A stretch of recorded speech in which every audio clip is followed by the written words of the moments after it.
flap-related complications of the LASIK surgery, and there are problems with the flap. But this is just to say that they have been reported in literature. But there were more so with the microkeratomes of the yesteryears, and they could be buttonhole, thin, irregular, incomplete, eccentric flap, or dislodged flap, or they could be precaps. So this can occur at the level of this could be superficial, which involves only the epithelium and the Bowman's membranes complex, or could be deep, which involves the full thickness buttonhole flap. Then the factors which are responsible for thin, irregular, or buttonhole flap include the steep and the flat corneas, the deep orbit with conjunctival chemosis, lack of synchronization between translational keratome movement and oscillatory blade movement, and a damaged blade. Uh, Whenever you have thin, irregular, or buttonhole flap, what is suggested is that you do defer the surgery and make a recut after 3 months. And sometimes you can even do a subepithelial PRK, provided the refractive error allows you to do so, which can be done early, less than 2 weeks, or could be done late. So proponents of late PRK say that more than 3 months is an adequate time because of refractive stability, and early say that you should do it early, otherwise it leads to subepithelial fibrosis and irregular astigmatism. So this is just to show some clips that we had many years back, almost uh, 20, 25 years back, when we were doing the microkeratome LASIK, and we had buttonhole flaps. These are, of course, not very common now. You can see there's a central buttonhole flap here, and when you have that, it is best to lay the flap back. And this was a case of post-PK LASIK in which the buttonhole flap is Z-shaped because of the fact that the cornea is very steep. So these things can occur, but despite these complications, if one recognizes them and manages them, they do have optimal outcomes. You can have a buttonhole flap, and in this you can have epithelial ingrowth also. And again, if the PRK allows you, if one can do PRK and correct this refractive error, as was done in this case. And apart from this, you can have incomplete flap, which is because of the microkeratome jamming, which occurs because of motor jamming, suction loss, drapes, lashes, or loose epithelium, and precipitated salt of the irrigating solution. And whenever incomplete flap occurs, it is important to see at what level it is occurring. So if it is peripheral, one can proceed with the ablation after protecting the hinge. But if it is mid peripheral or central, then one has to reposit the flap and recut after 3 months. Flap size being bigger, that means if it was 8.5, you have to make it 9.5 and deeper. So if it was, say, 140 or 120, you have to go deeper to 160 as compared to the previous flap. Now, sometimes the hinge is torn, such as this, but this is present in the peripheral part, so one can still go ahead with the laser. But in the post-operative period, one has to look at this part and see that there's no epithelial ingrowth and there's no DLK, both of which they have increased incidence after you have such a torn hinge. Then you can have dislodged flap like this because of squeezing, eyelid rubbing, occurs more in large, thin, and flaps with small hinges. Can occur during vitrectomy surgery, and again, you have to relift the flap, clear the undersurface. The flap is deposited back, and prolonged drying time is required, and one can place a contact lens.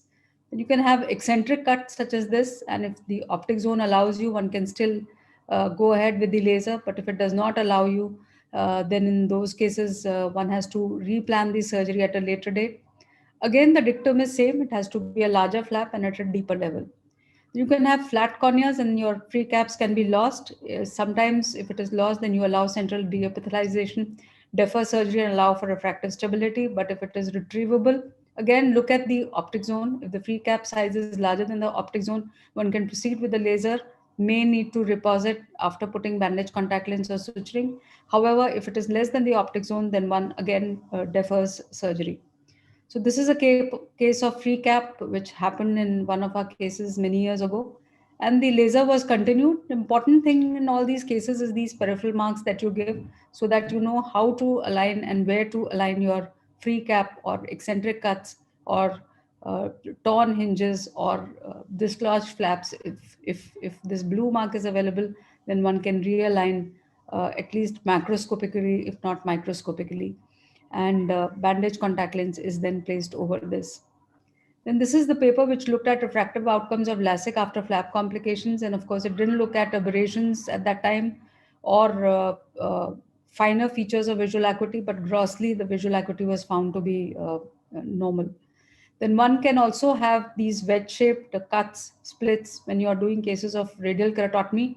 And again, important thing in this would be to see that when you when the flap is everted, then it is in one complete go and the wedges do not split further.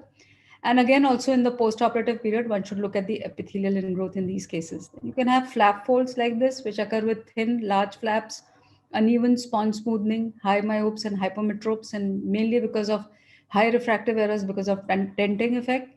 And if the visual acuity is not hampered, these can be left alone and they are best seen on retroillumination or with fluorescein staining. They could be macro or micro folds. But if the visual acuity is being hampered, then one has to refloat the flap. And this can be, the stria can be tackled by using hypotonic saline 60 to 80% or deionized water. Some people even do suture placement or PTK, and epithelial debridement may also be done. Then you can have problems like this, fiber which generally disappears, meibomian secretions which can be trapped like this, or epithelial defect. This is just to show what happens if you leave a fiber over 1 year period. It becomes a caricature or skeleton of itself, and you really have to do nothing about it, even if you've not removed it earlier. Then diffuse lamellar keratitis occurs more if you have blepharitis, epithelial defect, more if there is atopy, more with repeat LASIK procedures, and if there are meibomian secretions, and you have to give topical steroids and topical antibiotics, and is generally taken care of. However, if it is grade 2 or more, you may have to irrigate it after lifting the flap and use topical steroids and antibiotics in the post-op period. Then you can have infections like this, a buttonhole flap where there was an infection present with the staph, and then this had to be amputated after scraping it. And finally, this was the picture, best corrected visual acuity of 660 after complete healing occurred. You can have pseudomonas keratitis, such as this, again in an epilesic flap, and this again, a therapeutic keratoplasty had to be done.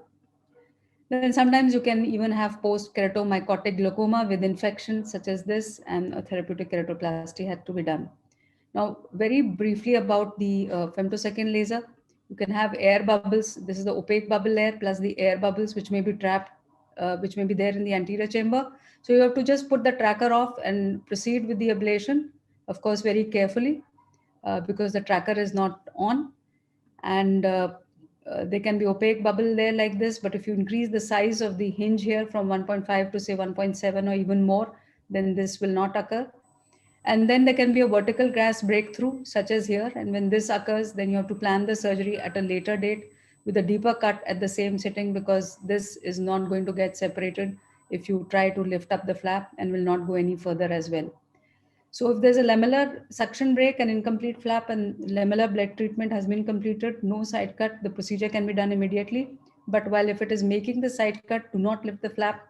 And the important thing is that you can do retreatment later, but this time it is with a smaller flap, not the larger flap like microkeratome, and at a greater depth. So depth continues to be greater, but the size varies depending upon microkeratome or femtosecond laser is being used. And of course, surface ablation if the refractive error allows you to do so. Now, sometimes there can be a suction loss like this. So when you do have a suction loss, it is important that you do not continue with the same, but you just abort the procedure at that time, and again try to make a flap with the suction on. And when you have had two flaps, one with the suction loss and the other with the suction on, then there can be some irregularities which can be seen, which are also seen on the bed here. And you can also see at the junction that the suction loss occurred here for this flap, and then finally it was done properly with the other one. But this would be there for at least 2 or 3 days post-operatively. So to conclude, flap-related complications do occur with microkeratome LASIK and femtosecond LASIK, but if they're diagnosed timely and managed appropriately, then you can get optimal results. Thank you very much for your kind attention.